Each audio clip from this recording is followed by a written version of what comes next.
در مورد اینکه چرا در بعضی از مناطق در زمان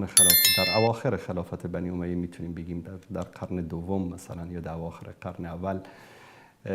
چرا در بعضی از مناطق دور افتاده مثلا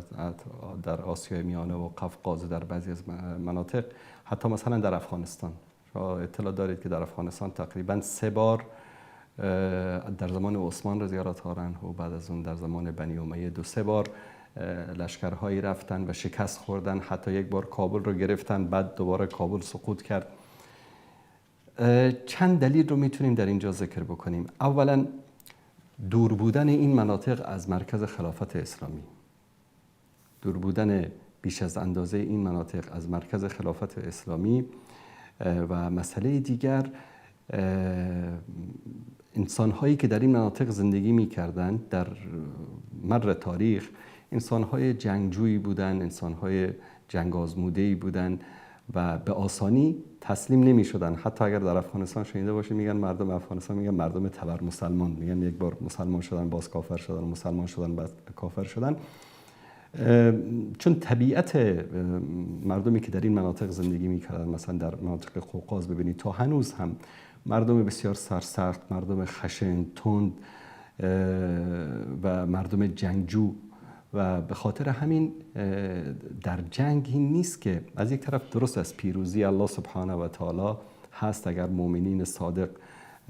باشند در ایمانشون، در تقوایشون، اما از طرف دیگر در جنگ اسباب است. حتی رسول الله صلی الله علیه و آله و سلم در جنگ بدر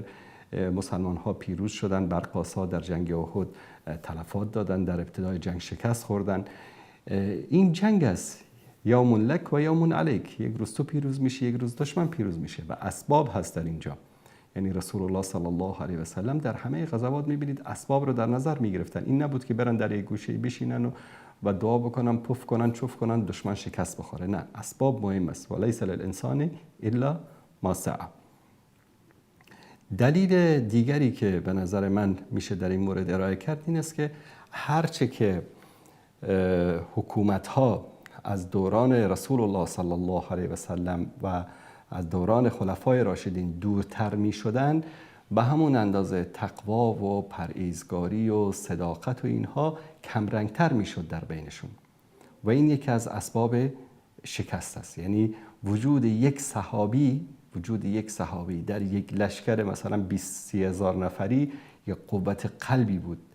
یک برکتی بود، یک تأثیر معنوی داشت در چیز. منتها بعد از دوران صحابه و تابعین این مسئله کمرنگتر شد و در بعضی از جنگ ها هم خشونت ها، برخورد های غیر اسلامی وجود داره، با وجود اینکه در رسول الله صلی الله علیه و سلم در زمان خودشون همیشه وقتی که می‌خواستن مجاهدین رو به غزوه‌ای به جنگی بفرستن اونها رو تاکید می‌کردن در مورد برخورد با اسیران، در مورد غنایم، در مورد انسان‌های غیر نظامی. در بعضی دوره‌ها شاهد هستیم که این مسائل یک کمی این برخوردها کمرنگ شد. این که نه که کلا نبود، شاید در بعضی دوره‌ها کمرنگ‌تر، در بعضی دوره‌ها پررنگ‌تر،